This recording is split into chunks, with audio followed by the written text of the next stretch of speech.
Produzir conteúdo é uma necessidade inegável para qualquer tipo de negócio. Seja você uma grande empresa, seja você um influenciador que está começando ali, infoprodutor. Produzir conteúdo faz parte da sua rotina, não tem como você fugir disso. É um princípio, não é nem mais uma regra. Porém, a verdade é que quanto mais surgem plataformas, quanto mais o mundo muda, mais o hábito de consumo das pessoas mudam, os mesmos princípios eles vão sendo aplicados de formas diferentes. Logo, a maneira de se produzir conteúdo, de se pensar conteúdo, tende a não funcionar tão bem quanto antes. E isso gera muito estresse, muito nervosismo, muita frustração. Porém, se tiver um pouquinho de calma, dá para perceber que não precisa ser difícil, tão difícil assim. E é justamente sobre isso que a gente vai falar no vídeo de hoje. Como produzir conteúdos melhores, mais conteúdo de uma forma mais tranquila e sem tanto estresse. Para produzir conteúdos realmente bons numa quantidade satisfatória, nós precisamos seguir dois princípios. O primeiro deles, o princípio de compactar mensagens, e o segundo princípio de fatiar e distribuir mensagens. Vamos explicar aqui e desenvolver um de cada vez. O primeiro princípio, compactar mensagem. O que eu quero dizer com isso? Vamos lá, gente. Hoje, o mundo ele tem muito ruído, né? Todo mundo produz conteúdo sobre alguma coisa, a gente está sempre consumindo conteúdo de alguma forma, seja ele de entretenimento, seja ele de jornalismo, seja ele do rumo de uma camada até pessoal da nossa vida ali, um WhatsApp, alguma coisa. E a realidade é que do ponto de vista de negócio, isso tudo é muito ruído. É difícil você jogar uma mensagem, produzir várias coisas ao mesmo tempo e isso ser efetivo. Então é muito difícil. Então a gente precisa sim ter uma ideia que ela é compactável, vamos dizer assim, até fazendo aspas aqui para isso. O que eu quero dizer com isso? Que a ideia ela tem que ser uma ideia que ela reflita um valor que a pessoa consiga identificar com facilidade. Então, você vê grandes marcas de sucesso que conseguem fazer isso. Então, desde um McDonald's da vida que ele fala, eu amo muito tudo isso, aquilo representa o que? A alegria, aquele momento de você, comer um lanche, aquilo tá tudo uma experiência agradável, gostosa, com vários tipos de comida,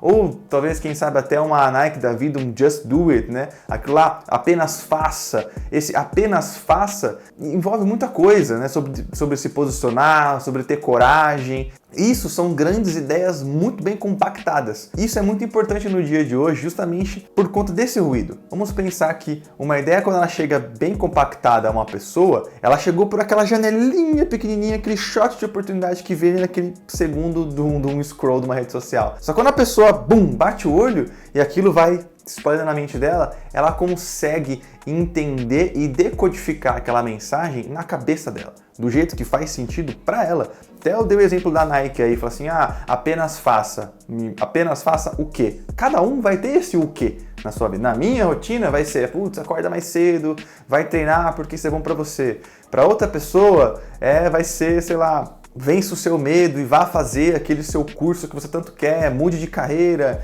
enfim, é isso. Então, assim, tudo isso porque a mensagem ela foi entregue de uma maneira compactada e que ela está pronta para florescer na mente da pessoa no momento que ela for consumida.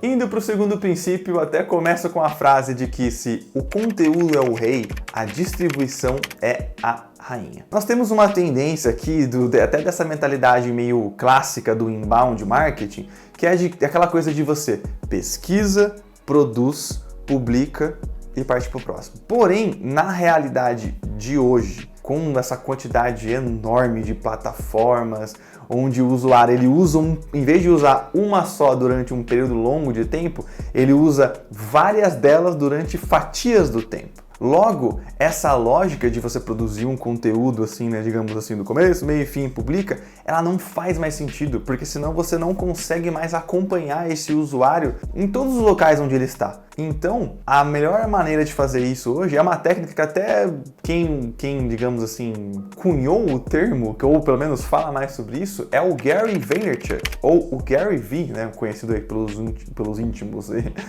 E o que ele fala é justamente sobre inverter a lógica de tudo isso, né? Sobre você documentar para depois fatiar e distribuir esse conteúdo de acordo com a característica e as limitações de cada plataforma. Porque, de novo, até fazendo ligação com o primeiro ponto, se a sua mensagem está compactada de um jeito forte, que ela consegue se espalhar, é simples de você cortar aqueles pedaços e distribuir para as plataformas. Tanto que é muito comum, a gente vê isso sendo aplicado de uma maneira muito eficiente, que é aquela coisa do hype dos podcasts de mesa, né? Que as pessoas ficam ali falando por horas, só que o que viraliza, o que vai para a grande massa, de verdade, são os cortes, são os melhores momentos.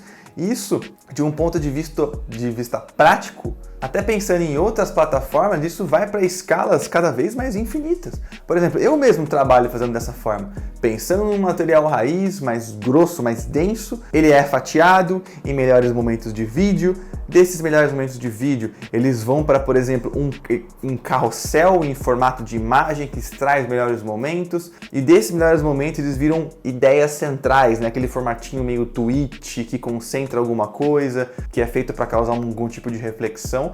E esse ciclo continua. Então, de novo, a gente vive uma era onde tem muito ruído e cada dia novo tem uma plataforma nova que surge, que muda esse paradigma, que promete, digamos, ser o fim da plataforma antiga. Só que a realidade é que na prática isso não acontece. E a gente vai tendo cada vez mais plataformas na nossa rotina para dividir ainda mais esse tempo, ou até, como a quantidade de plataformas é grande e o nosso tempo é limitado, a gente vai criando, digamos, grupos de pessoas que usam as plataformas de formas diferentes. Por exemplo, Bruno, eu consumo muito o YouTube, um tanto ali o Instagram e um pouquinho ali o LinkedIn. As mensagens, no caso, elas chegam para mim de formas diferentes. Obviamente, um YouTube com vídeos mais longos, um Instagram com alguns cortes, uns carrosséis legais, e no LinkedIn no formato artigo, quase como uma newsletter. Só que muitos desses conteúdos são, não digo os mesmos, mas eles vêm da mesma fonte. E até pensando, por exemplo, dando um outro exemplo, a minha noiva no caso, ela já consome muito mais conteúdos de Instagram, TikTok e também o YouTube. Porém, essa lógica funciona diferente para ela, ela consome em ordens diferentes. Porém, de novo, vem da mesma fonte. Então é bom a gente ter essa mente de novo, de até juntando aqui os dois princípios, ter uma ideia central que comunique, que concentre todos os valores e ideias que você quer comunicar, que ela seja replicável na mente das pessoas e que depois no mundo prático você consiga sim fatiar aquilo, adaptar nas plataformas respeitando as características e as limitações das plataformas e aí, espalhar a sua mensagem por aí. É o que a gente sempre fala aqui, pessoal.